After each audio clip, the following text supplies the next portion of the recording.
Rajendra Nagar police station పరిధిలో ఉండే constable ఓ బాలికపై కన్నేశాడు. ఆమె కదలికలు, ఆమె గురించి క్రమంగా తెలుసుకుని మాటలు కలిపాడు. ఆ క్రమంలోనే ఆ బాలికకు మాయమాటలు చెప్పి ట్రాప్ చేసి అత్యాచారం చేశాడు. అంతటితో ఆగకుండా అత్యాచారం చేసిన వీడియోలను అడ్డు పెట్టుకుని కానిస్టేబుల్ ఆ బాలికని బెదిరించాడు.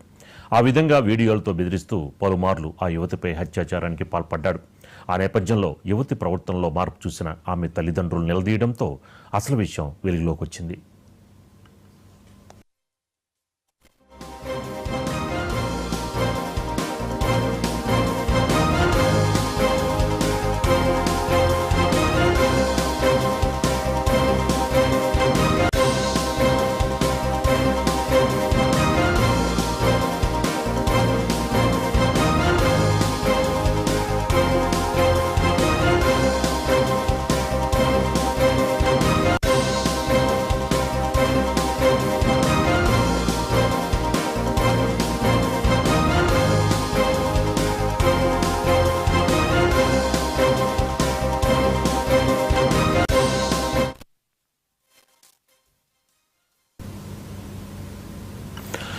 రాజేంద్ర నగర్ పోలీస్ స్టేషన్ పరిధిలో ఉండే కానిస్టేబుల్ ఓ బాలికపై కన్నేశాడు.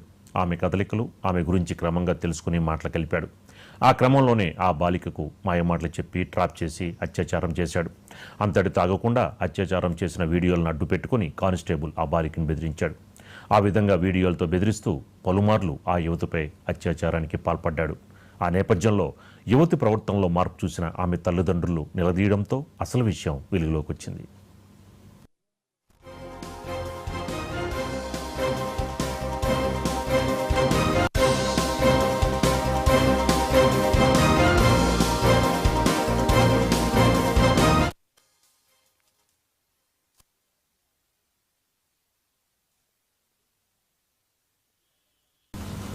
రాజేంద్ర నగర్ పోలీస్ స్టేషన్ పరిధిలో ఉండే కానిస్టేబుల్ ఓ బాలికపై కన్నేశాడు. ఆమె కదలికలు, ఆమె గురించి క్రమంగా తెలుసుకుని మాటలు కలిపాడు.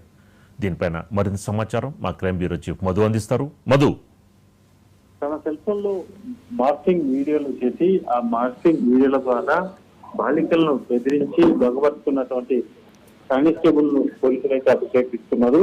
హైదరాబాద్ పరిధిలో జరిగినటువంటి సంఘటనకు సంబంధించి కాసేపు క్రితమే పోలీసులు పూర్తి స్థాయిలో డీటెయిల్స్ అన్ని కూడా బయటపడడం జరిగింది. ప్రధానంగా చూసుకుంటే రాజేంద్ర నగర్ పోలీస్ స్టేషన్ పరిధి ఏదైతుందో రాజేంద్ర నగర్ పోలీస్ స్టేషన్ పరిధిలో పనిచేస్తున్నటువంటి కానిస్టేబుల్ తో ఈ కానిస్టేబుల్ ఈ ప్రదీప్ ఎవరైతే ఉన్నారో ఇతను పీసీ నంబర్ 11600 ఈ కానిస్టేబుల్ గా పనిచేస్తున్నటువంటి ఇతను గత కొంతకాలం నుంచి కూడా ఇతని మీద అనేక ఆరోపణలు వచ్చినాయి. కొంతమంది బాలికలు ఎవరైతే ఉంటారో మైనర్ బాలికల్లో గత 2 సంవత్సరాల నుంచి కూడా అతను రిలేషన్షిప్ ఏర్పాటు చేసుకుని వాళ్ళను దొంగపరుచుకోవడమే కాకుండా గర్భం దాల్చకుండా వాళ్ళందరినీ కూడా తన బాలికలందరినీ కూడా బెదిరించి వాళ్ళపైన లైంగికంగా దాడుల మీద పాల్పడ్డారు.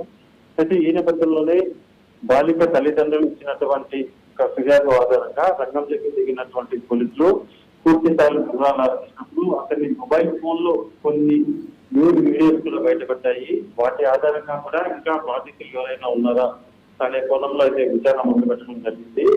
నేను తెలిసిన ప్రతిసారి కూడా రావాలంటూ కూడా ఆ బాలికలను బెదిరిస్తూ ఉండడంతో చివరికి భయపడినటువంటి బాలికలు తల్లిదండ్రులకు చెప్పారు.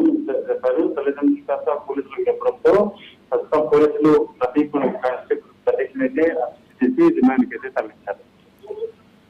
Right, thank you Madhu.